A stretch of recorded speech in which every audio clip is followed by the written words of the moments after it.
more natural than you pick up a mushroom or something like that. You ingest it, and my God, you're having visions. You're seeing life in a new way. You're seeing through the appearances. You have a greater understanding, or at least the confines of your common sense understanding is exploded, and it's transformational. They elicit a whole spectrum of psychological effects. Probably the ones that people find most interesting as far as alterations of consciousness. They have profound perceptual effects, emotional effects, cognitive effects. They have effects on your sense of self and on your relationship to your body and to your will. So they kind of cut across the entire spectrum of human consciousness. It's rare that people rush to repeat it, over and over again regularly. It's not that you have a craving to take the drug. You have a curiosity about the experience, and you often have to overcome your reluctance to take the drug in order to have that. You see this with ayahuasca very strongly. If you drink lots of ayahuasca, you actually develop a physiological aversion syndrome.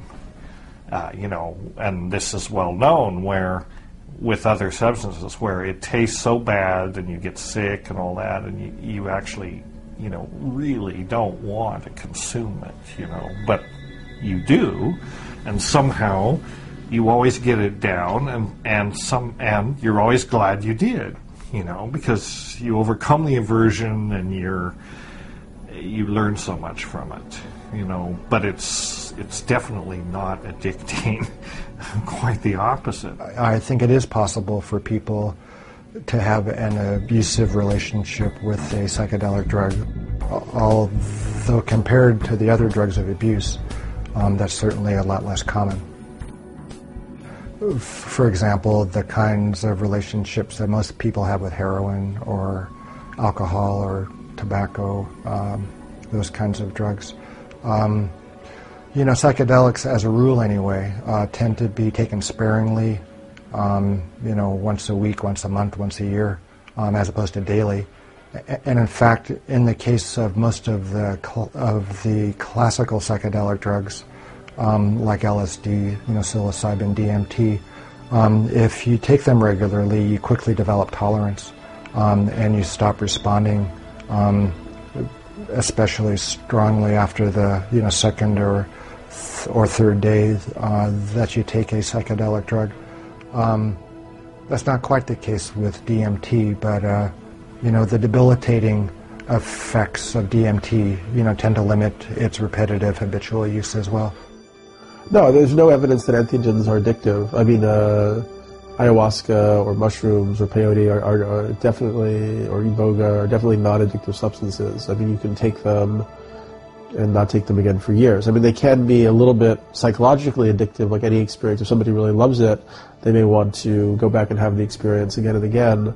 But generally, you really don't find abusive patterns with people who make use of these substances. Look in your own pharmacopoeia, look at the drugs that you're taking and note their side effects. And how many people a year have died from inhaling marijuana? Goose egg.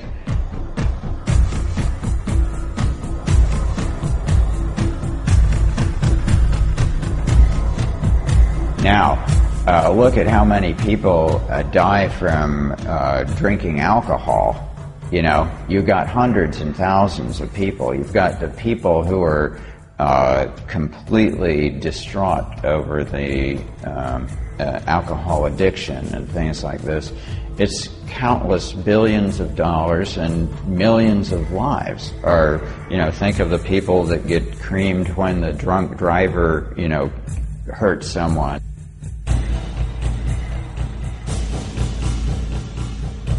So there's so many repercussions that are much worse with alcohol, and yet it's legal. And so the idiocy of our current position on cannabis is really sad. But my prayer is that the grassroots movement will continue to show its obvious advantage to our culture by a kind of strict integration and taxing and,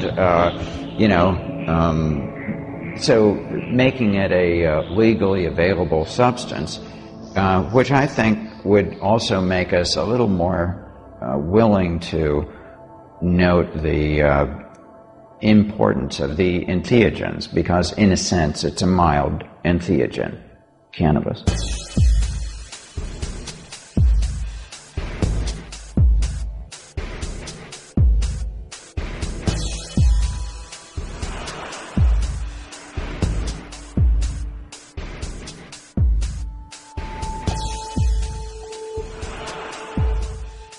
At the same time, we've conflated them with other substances like heroin and speed and cocaine, which are more addictive, more artificial, where we've taken, in the case of heroin and cocaine, we took naturally occurring plant substances, but then we did a chemical process to them to kind of amp up the active components and separate it. And so I have a friend, Morgan, who's an herbalist, and he makes a distinction between the whole plant medicine approach that indigenous people were mostly, using, and our kind of attitude of just isolating the agent that causes a certain reaction and then amplifying that effect so that it leads to addictive patterns. A culture is what it eats, and an individual's personality is often largely a reflection of their diet.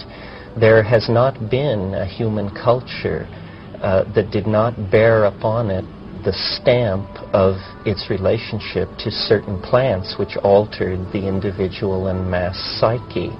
We can think of numerous examples, the influence, for instance, of sugar on the growth of 19th century mercantilism, or the way in which the British manipulated opium policy in the Far East, or, as you mentioned, alcohol, which has always been the drug of choice in Western culture. Who can imagine modern industrial office culture without coffee? These are major drug dependencies that have placed their stamp on the lives of millions and millions of people. It's simply that we choose to linguistically define it in such a way that the effect is not something most people are cognizant of. It's funny that all of these things are lumped under one label, drugs. I come from a sort of a peasant family. Both my parents were farmers and were just immigrants, basically. And when my mother found out that I was in California, that I took drugs, it broke her heart. And there was no way that I could explain to her what it was I was doing, because that word drug just had such an impact on her mind that it was about the worst thing her firstborn son could ever do. And it was, it was one of the saddest things in my life that I could not explain to Mom what it was I was doing. Mom was a very religious person. She went to Catholic church every day, and I could not find a way to tell her that I was doing the same thing that she was doing. And I still, would not know how to tell Mom, what the difference was between her going to church and me taking entheogens, searching for God through chemicals.